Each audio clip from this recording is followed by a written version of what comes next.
La 10 202e séance du Conseil de inama sécurité est ibihumbi ouverte. 10,202 y'inama y'umutekano irafunguwe.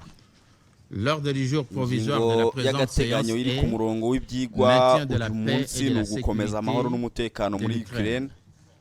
Iyo gahunda iremejwe. L'ordre du jour est adopté. Conformément à l'article 37 du hakurikijwe ingingo règlement ya 37 intérieur y'amategeko provisoire du Conseil ngengamikorere y'agateganyo y'inama ndatumira abahagarariye Estonia, de Poland, à participer Ukraine à la kwitabira présente iyi nama. séance. Ibyo nabyo byemejwe. Il en est ainsi décidé.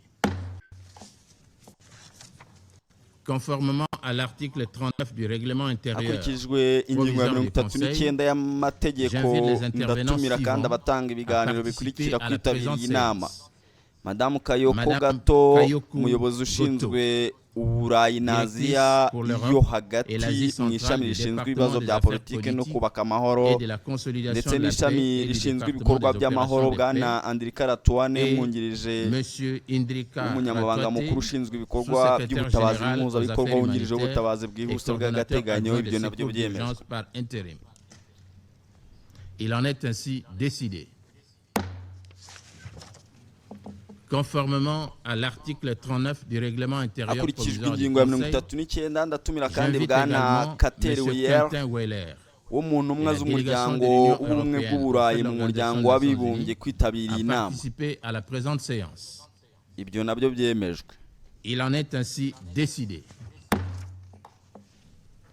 Le Conseil de sécurité va maintenant aborder inama l'examen du point y'umutekano 2 igiye de gusuzuma l'ordre du ingingo ya jour. kabiri ku murongo w'ibyigwa nk'ijambo Je donne à Madamu présent la Kayoko. parole à Madame Kayoko Goto. Mr. President, Monsieur le Président, Bwana Excellence, depuis notre Banyacyubahiro, dernier exposé au Conseil kuva le aho 9 juillet, duheruka kugeza plus raporo de 170 icyenda civils Nyakanga auraient été abasivile tués. barenga Il y 170 aurait eu barishwe 1028 blessés. kandi naho Sur l'ensemble du abarenga territoire ukrainien, 1028 nous soulignons à nouveau barakomeretse la nécessité urgente d'efforts mu gihugu cya diplomatiques Ukraine renouvelés. hose. Nous ne pouvons pas turongera permettre que gushimangira cette ko hakenewe spirale byihutirwa imbaraga nshya za se diplomasi. poursuive. Nous exhortons toutes les parties à reprendre le ntitwakwemerera dialogue et ko les ibi négociations bikomeza. inclusives en vue de la désescalade, pour turasaba parvenir à un impande zose cessez-le-feu kongera immédiat, complet et sans gutangira ibiganiro condition. n'imishyikirano Il ifunguye s'agirait là igamije d'une étape kugabanya umwuka nécessaire mubi et no cruciale kugera pour une paix juste, ku pérenne guhagarika et imirwano ako complète, kanya conformément à mu la buryo charte des bwuzuye Nations Unies, kandi au nta droit international et mananiza. aux résolutions de l'ONU Ibi ni pertinentes. ingenzi L'ONU kugira ngo habeho amahoro arambye continue d'être prête akwiye à kandi mettre à yuzuye disposition ses hakurikijwe outils, son amasezerano expertise y'umuryango pour appuyer tous les efforts w'abibumbye véritables dans cet n'amategeko objectif. Pour mpuzamahanga. son exposé, uniteguye gukomeza Je donne à gutanga présent la inkunga parole yayo à n'ubunararibonye Monsieur bwo Indrika gushyigikira Ratwati. izo mbaraga. Murakoze. Ndashimira ku bisobanuro bye. Excellencies, since Monsieur le La Président, Poigne. Excellence, depuis que le Conseil Bwana s'est Perezida, banyacyubahiro, réuni, aho inama il y a iheruka 2 semaines et guteranira mu demie, des byumweru civils bibiri ont été n'igice tués, bishize, blessés, des logements ont abasivile été barishwe barakomereka, réduits à l'état de amazu ruine, yarasenyutse, l'électricité et l'eau ont amashanyarazi été coupés, des yaraciwe, entrepôts de l'ONU et des ububiko installations bw'umuryango humanitaires ont été w'abibumbye n'ibikoresho endommagées, by'ubutabazi ce qui est byarangiritse l'aide ndetse n'imfashanyo destinée aux civils yagenewe a été abasivile détruite et irahagarika. pourtant, au quotidien, les Ubwo bimeze organisations bityo humanitaires imiryango continuent itanga de ubufasha riposter dans ikomeje toute gukora l'Ukraine. buri Monsieur munsi le muri Président, Ukraine hose. 4 ans et demi hashize se sont imyaka ine écoulés depuis n'igice l'escalade imirwano des hostilités et ikaze des itangiye dangers n'ubwo auxquels font uburyo face les civils au bw'akazi quotidien bwahindutse et la inshingano manière dont les z'impande ziri organisations mu humanitaires ntambara travaillent ont changé, uko mais les ziteganywa obligations des n'amategeko parties mpuzamahanga prenantes y'ubutabazi restent inchangées ntizahindutse. et sans équivoque. abasivile bagomba Où les parties kurindwa, ibitaro mènent des n'ibikorwa opérations remezo militaires, les civils y bifasha compris les kubaho humanitaires ntibigomba doivent être protégés, kwibasirwa kandi les ubufasha infrastructures bugomba civiles kubageraho. dont dépendent les civils doivent turakomeza être épargnés, les secours guhindura uburyo humanitaires dukora doivent kugira ngo pouvoir être dukomeze acheminés vers gufasha les abasivile, civils ariko dans le besoin. Les bivuze parties ko doivent twemerera ko honorer ibibazo bikomeza, imbaraga z'abasivile ntizigomba la gufatwa nk'aho finalité bashobora du droit kwihanganira international militaire ibibazo qui byose. concerne avant tout la Inshingano protection. zo Monsieur le kurinda Président, abasivile no nous gufasha continuerons de nous adapter parce que les zombi civils ont besoin de nous. Nous z'intambara. remplacerons les stocks Murakoze. détruits. Nous continuerons de travailler avec les acteurs locaux et pour aider les civils. Mais nos déterminations ne doivent pas être confondues avec de l'acceptation. Les organisations humanitaires trouvent une manière de travailler parce que c'est leur travail, mais cela ne veut pas dire que ces conditions soient acceptables.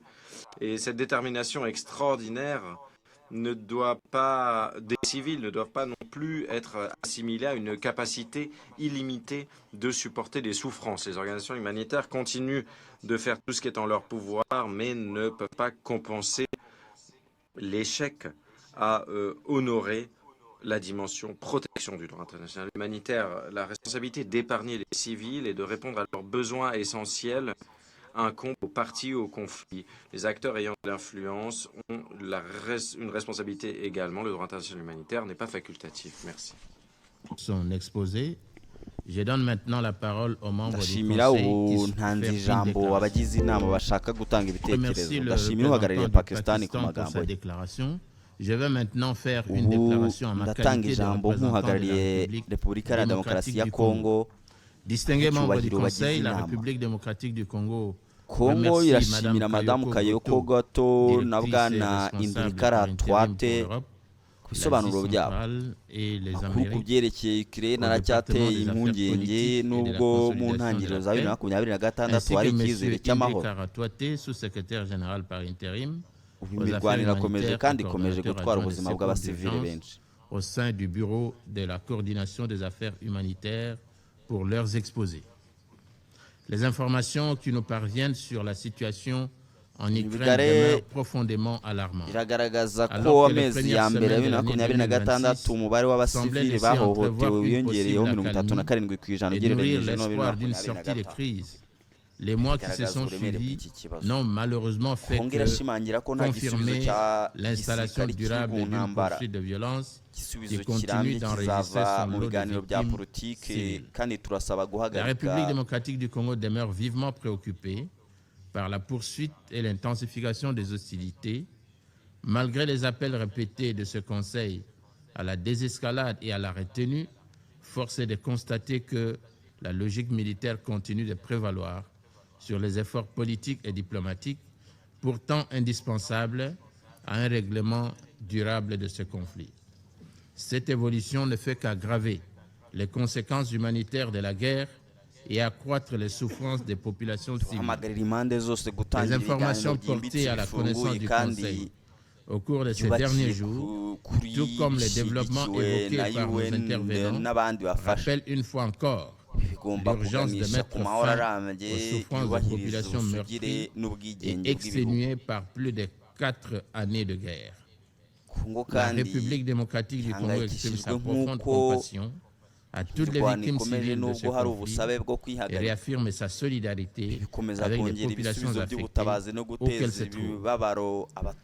Nous saisissons également cette tribune pour rappeler que les populations civiles, au même titre que les infrastructures indispensables à leur survie, ne doivent jamais être prises pour cible et doivent pleinement être protégées conformément au droit international humanitaire. En effet, notre indignation ne peut être que plus vive lorsque les statistiques présentées par la mission de surveillance des droits de l'homme des Nations Unies en Ukraine font état d'une augmentation de 37% du nombre de victimes civiles au premier semestre 2026 par rapport à la même période en 2025.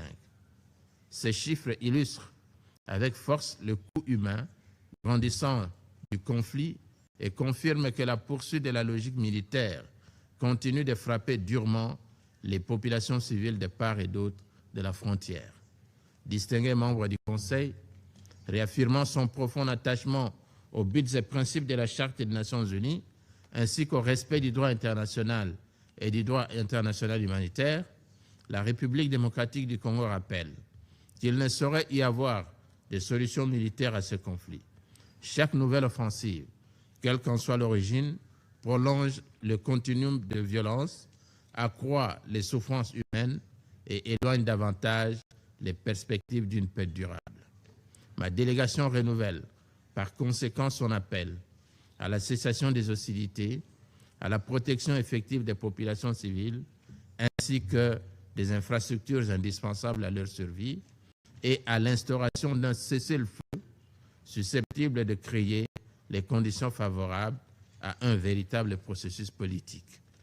La République démocratique du Congo demeure consciente de la diversité des perceptions qui entourent les origines, l'évolution et les responsabilités liées à ces conflits, et rappelle toutefois que cette pluralité d'appréciation ne devrait jamais conduire à la paralysie diplomatique.